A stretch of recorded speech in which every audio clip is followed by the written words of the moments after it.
한 주간에 있었던 참 여러 가지 이러한 혼란한 그런 분위기를 좀 반영하는 것 같죠. 네, 오늘 마태복음 24장의 말씀을 가지고 주님 오심과 하나님 나라라는 제목으로 함께 은혜 받기를 소망합니다.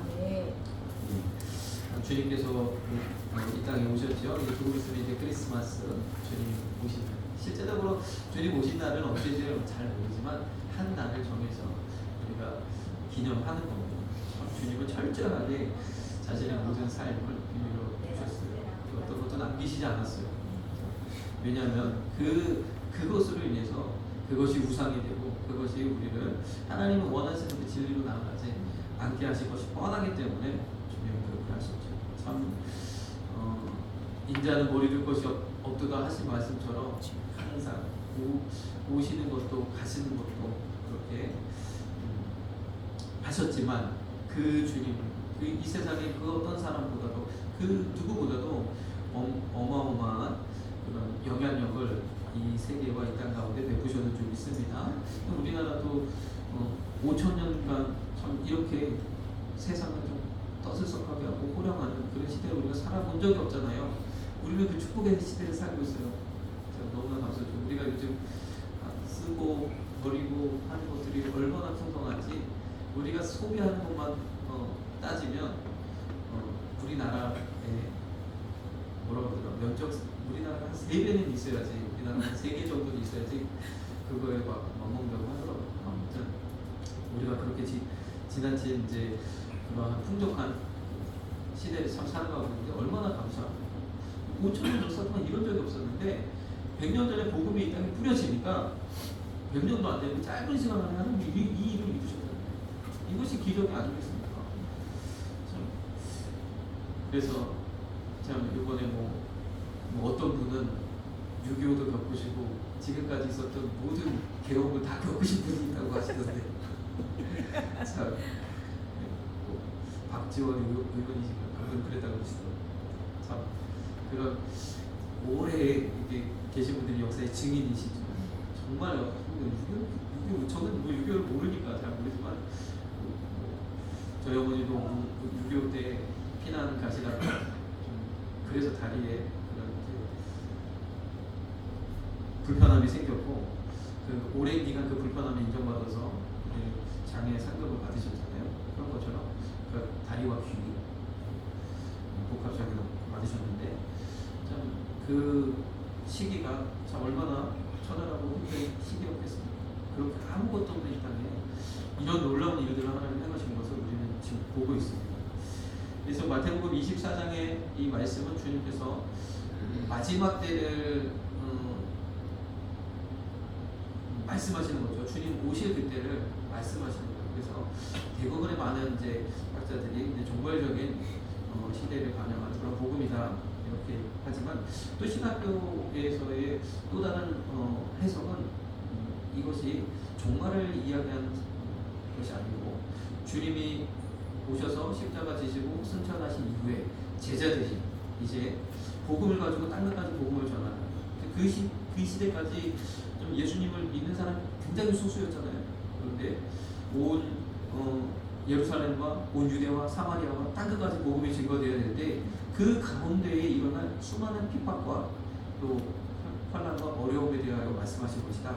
이렇게 그 시대상을 반영해서 말씀하신 것이다. 이렇게 해석하시는 신학의 주류들이 그런 신학하게 하시는 분들도 계십니다.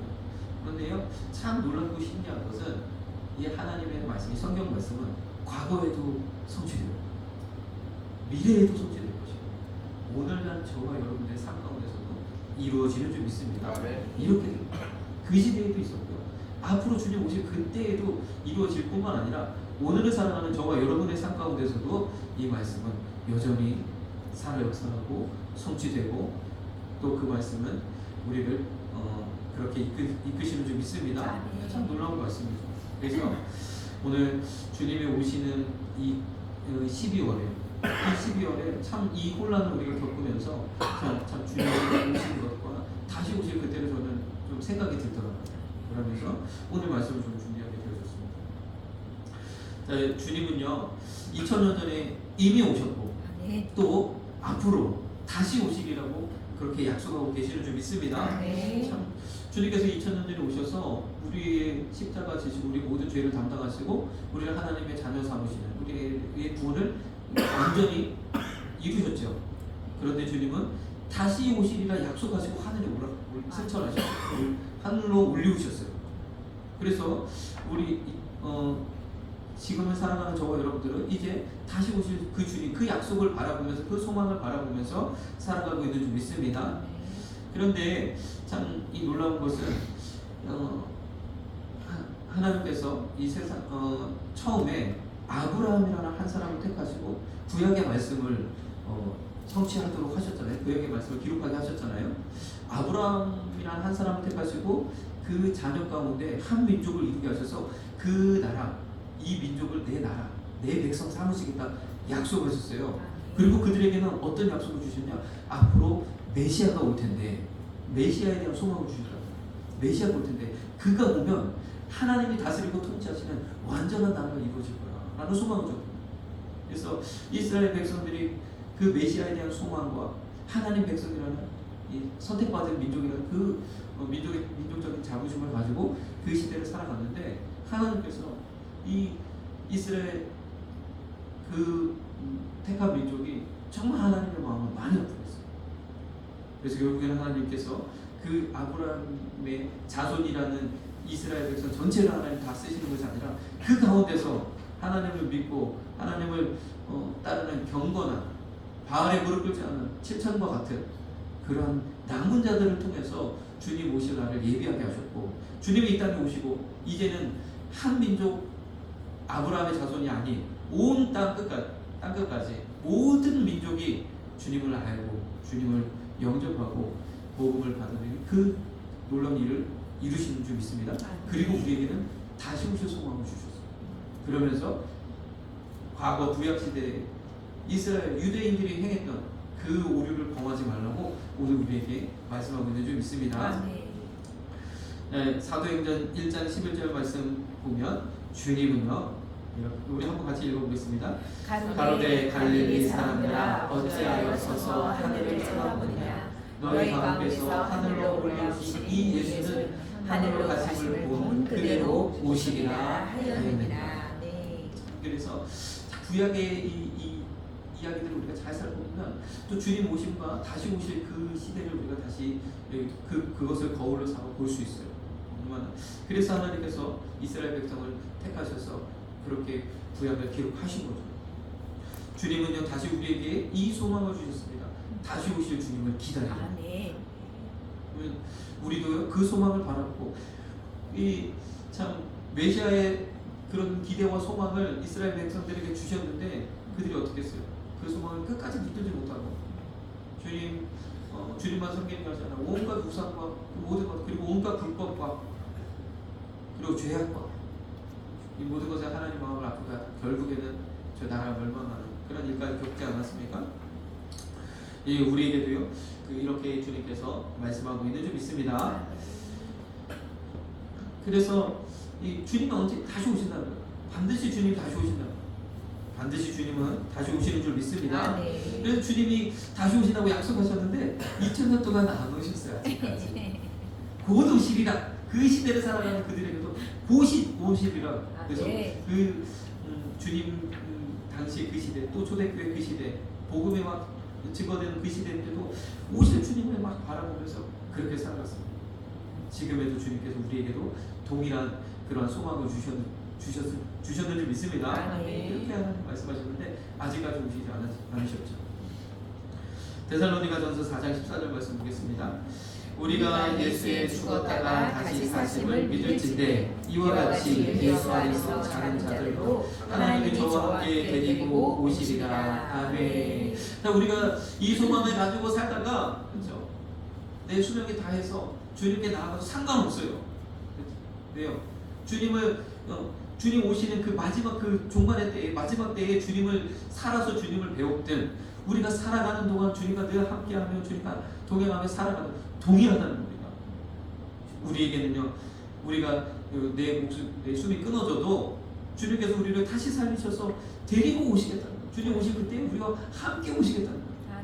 그날에 저와 여러분들은 또 함께 만나게 되는 줄 믿습니다. 그 이후에 천년왕국을 지내고 영원한 천국으로 주님께서 우리를 인도하여 들이시는 거죠.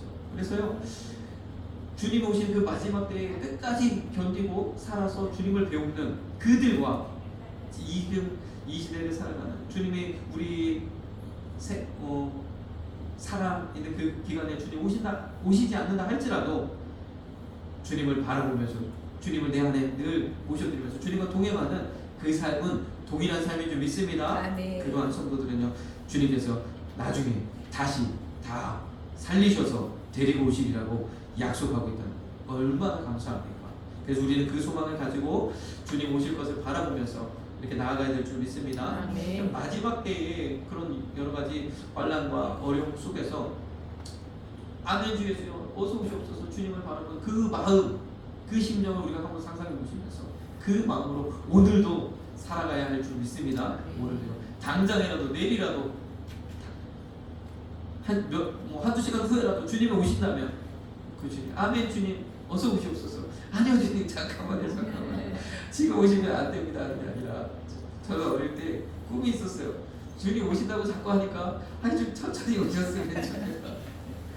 근데 제가 성장해 보니까 그 꿈 다 이루지도 못할 것인데 그때 그냥 아멘 어서 오시옵소서 주님을 받아들였으면 더 큰 그런 은혜를 제가 경험하지 않았을까 생각합니다.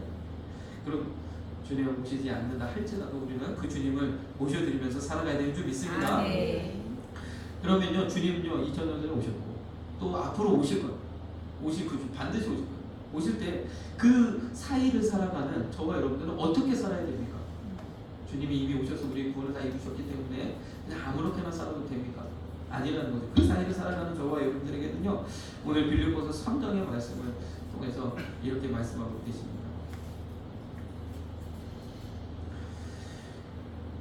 자, 우리 3장의 10절부터 11절 말씀 한번 읽어보겠습니다.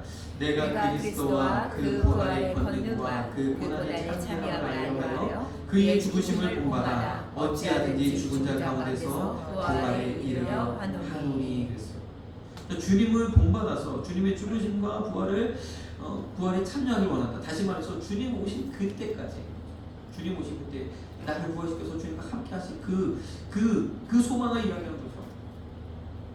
죽은 자 가운데서 부활에 이르려 하노니, 다시 말해서 주님을 아멘 주 예수여 어서 오시옵소서 하면서 주님을 맞이하기를 소망한다는 거죠. 그렇게 하는 저와 여러분들은 어떠한 삶을 살아야 되느냐? 12절이라는 거예요. 같이 읽겠습니다. 내가 이미 얻었다 함도 아니요 온전히 이루었다 함도 아니라 오직 내가 그리스도 예수께 잡힌 바된 그것을 잡으려고 쫓아가노라. 표대를 향하여 부르신 부름의 삶을 위하여 쫓아가노라.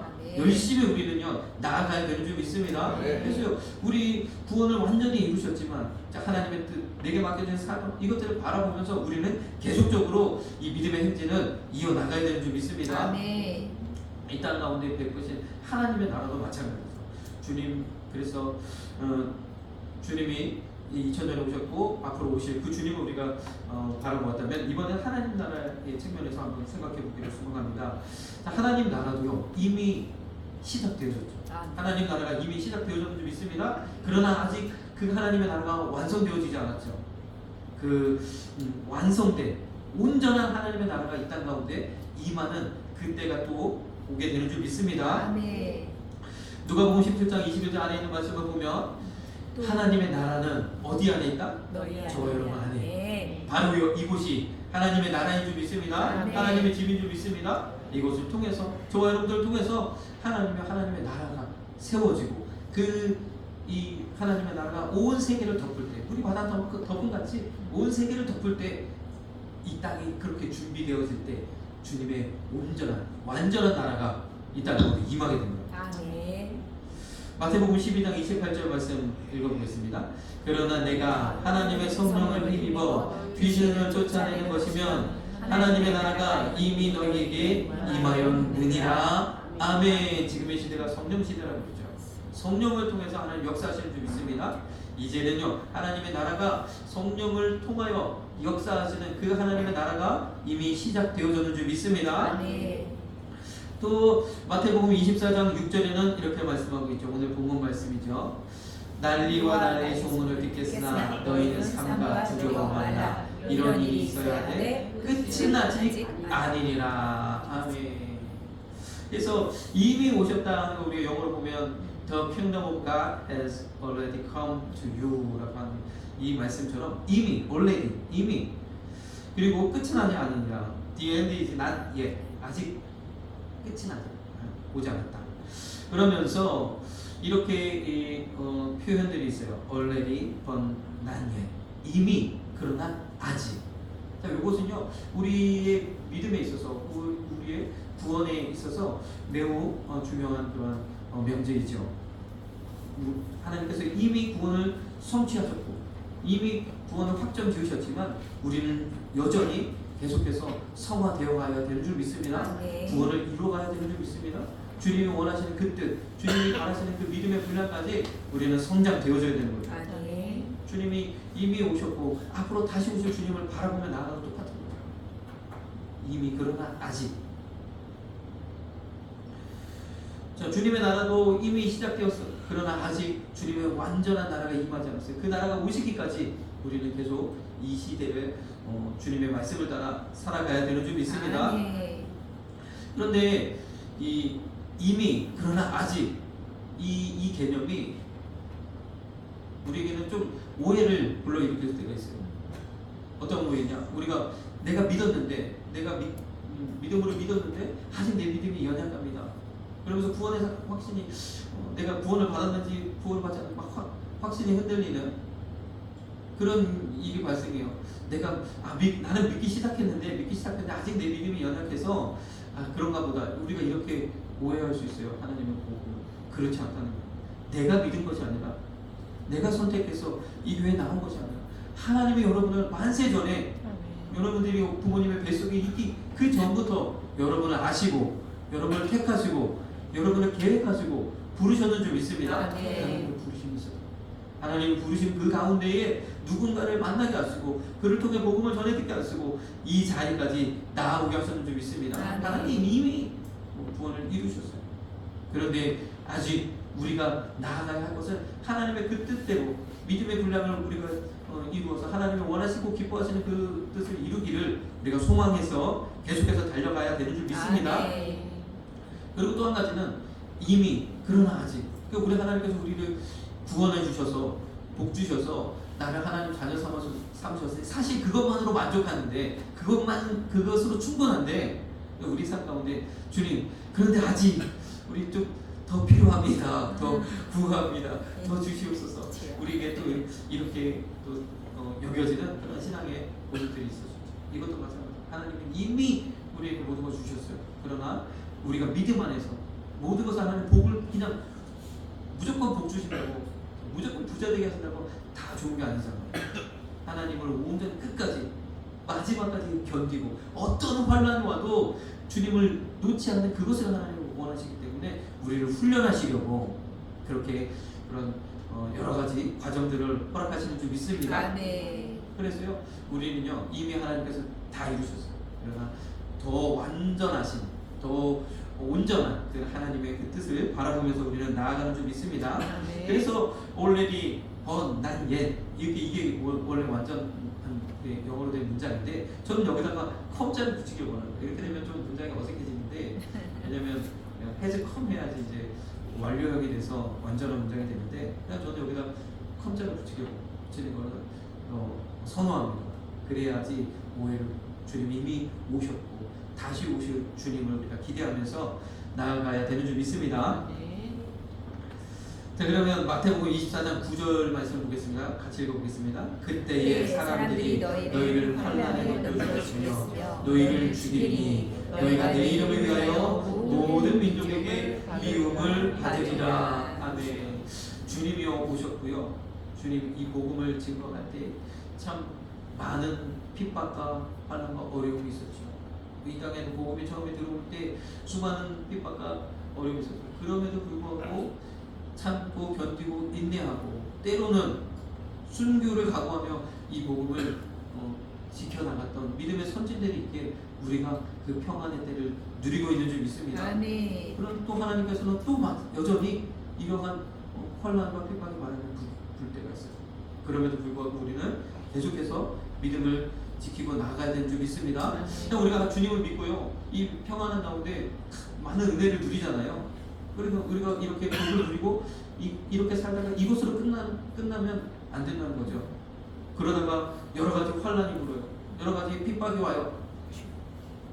예수님을 믿을 수 없는, 교회를 나갈 수 없는 그런 상황과 환경들이 생겨집니다. 그러면 지금까지 잘했다, 이제는 그만해야 되겠다, 이렇게 해야 됩니까? 절대 아니죠. 우리가요, 주님 오시는 그것, 주님을 믿는 그것, 내가 천국까지 주님 앞에 나아가는 그것을 우리가 결코 놓칠 수 없는 거예요. 어떠한 환난이 불어도, 어떠한 상황이 있어도 우리는 이 주님을 포기할 수 없다는 거예요. 네. 영원한 천국, 반드시 우리는 천국에 가야 되고 영원한 행복 가운데 나아갈 수 없기 때문에 우리는 그 주님을 놓을 수 없는 줄 믿습니다. 네. 우리에게 하나님께 이 은혜의 때를 살게 하셔서 너무 감사합니다. 그러면 이 은혜의 때를 살아가는 저와 여러분들에게 하나님께서 말씀하시는, 부탁하시는, 요구하시는 것이 있다는 거죠. 우리가 그러면서 마가복음 13장 13절에는 이렇게 말씀하고 있어요. 나중까지 견디는 자는 구원을 얻으리라. 네. 하나님은 반드시 구원하시고, 반드시 붙드시고, 반드시 복주시고 사용하시고 높이시는 줄 믿습니다. 아멘. 우리의 환난과 어려움 가운데 우리가 믿음을 지키고 믿음의 정절을 지켜나가면 반드시 하나님 그들을 들어 사용하신다는 거죠.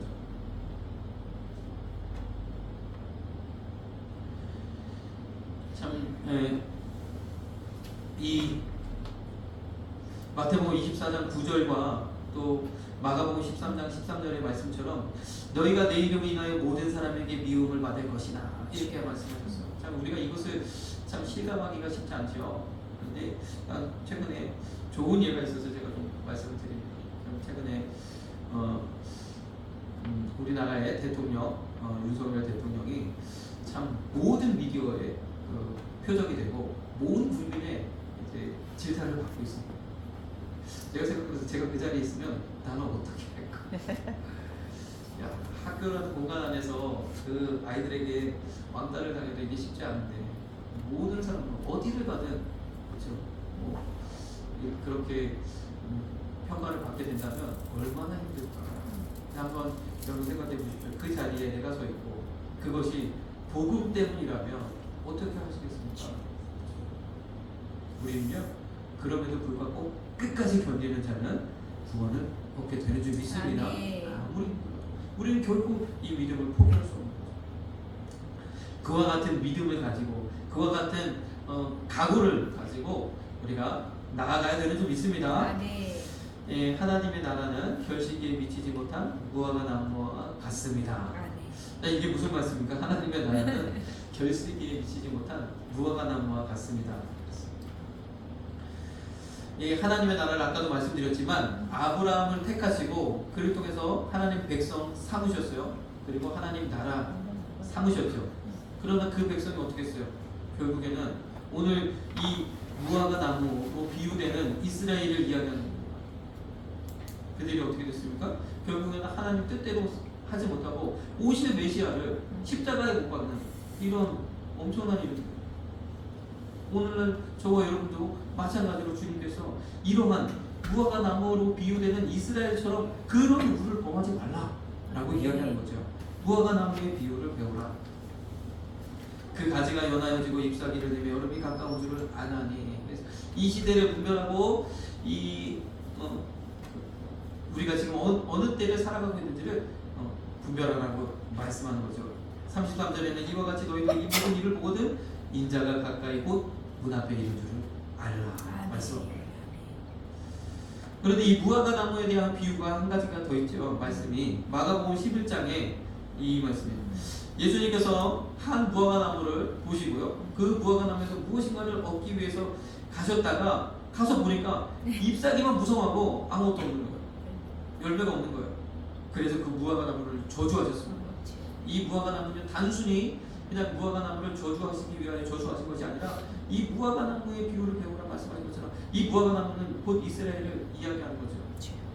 주님이 오셔도 메시아가 오셔도 하나님의 아들이 오셔도 알지 못하는 잎사귀만 무성한 그런데 놀라운 말씀은 뭐냐면 이는 무화과의 때가 아님이라 아직 때가 아님이라 아직 결실할 때가 아닌데 열매를 찾으셨다. 이스라엘 백성을 향해서 저와 여러분을 향해서도 이렇게 말씀합니다.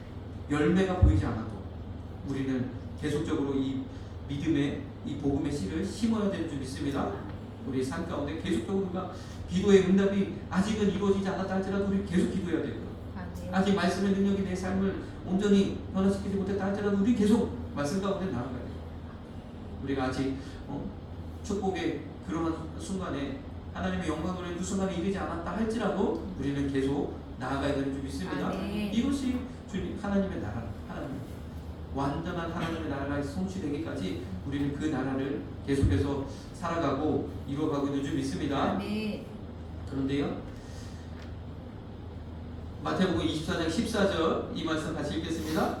이 천국 복음이 모든 민족에게 증거되기 위하여 온 세상에 전파되리니 그제야 끝이 오리라. 아멘. 이스라엘 백성에게 요구하셨어요. 하나님을 섬길 뿐만 아니라 하나님의 영광을 온 열방 가운데 드러내라는 거였어요. 메시아가 오셔서 예수님이 오셔서 이 땅을 통치하고 다스릴 때에 온 열방이 이로 말미암아 주님께로 돌아오는 그것을 보길 원하셨어요. 그러나 이스라엘이 그렇게 하지 못하고 주님께서는요 이스라엘 아브라함의 씨, 아브라함의 그 자손들을 다 사용하는 것이 아니라 그 가운데 바알에 무릎 꿇지 않은 7천과 같은 남은 자들을 하나님 사용하셨어요. 그래서 주님 오시면 그것을 예비하셨고 이제는 그 부탁을 저와 여러분들에게 주셨어요. 그래서 천국 복음이 모든 민족에게 땅 끝까지 온 세상에 전파돼야 그제야 끝이 오리라.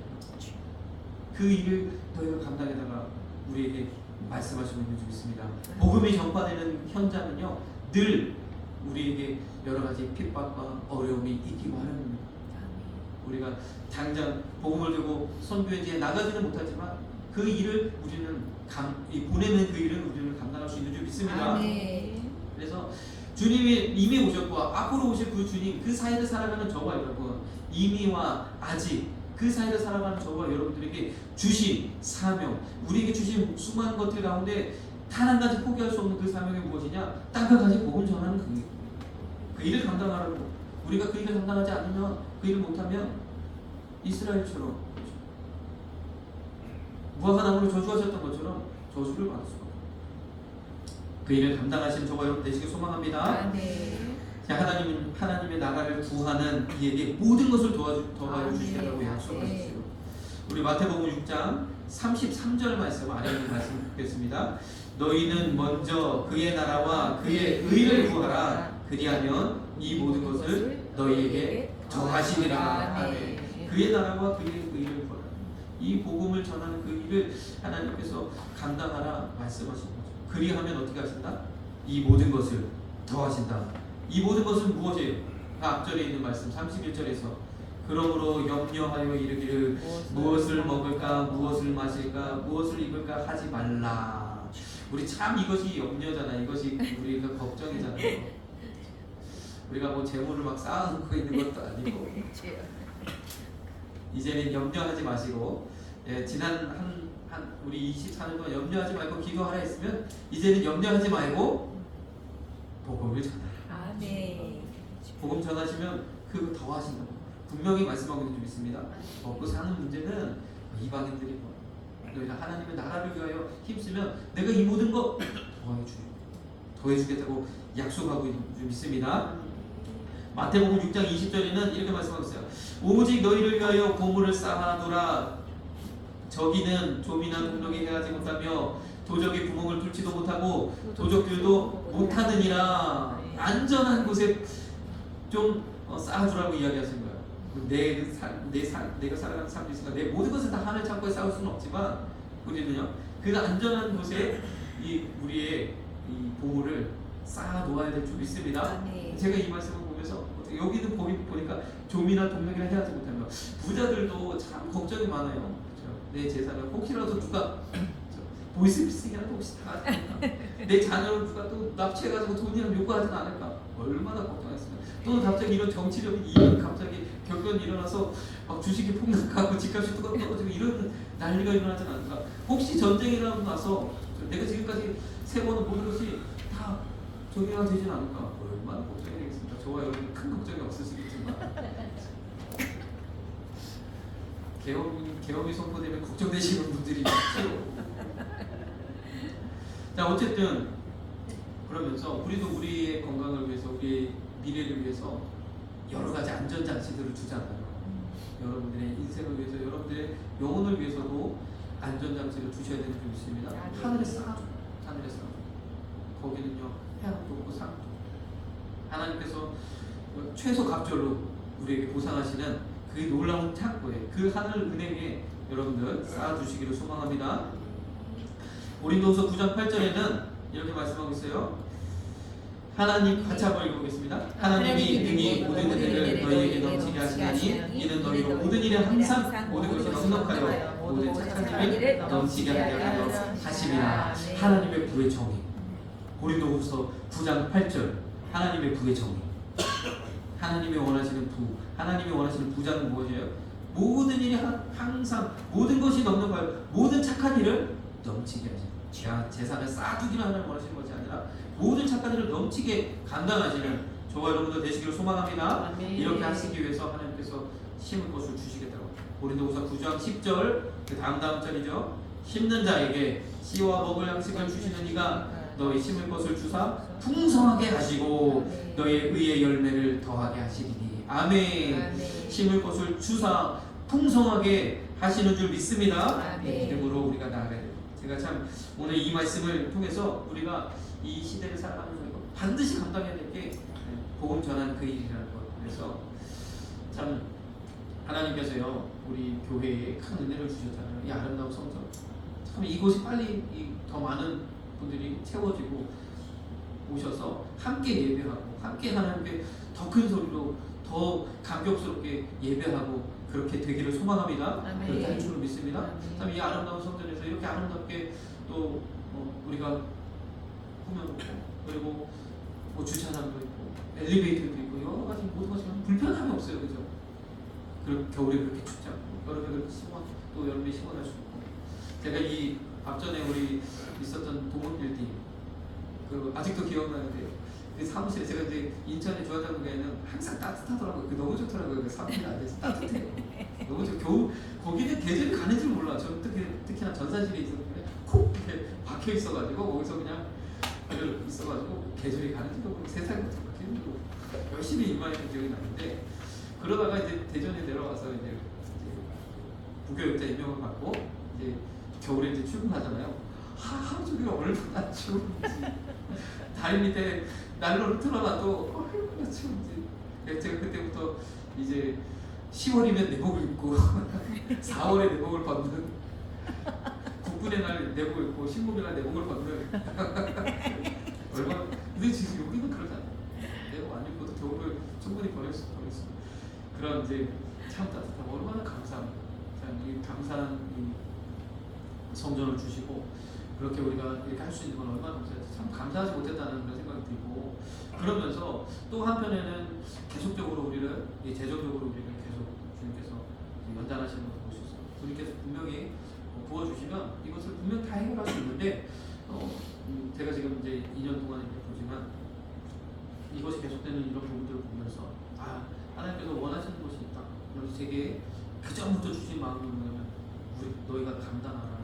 참 어려운 이야기죠.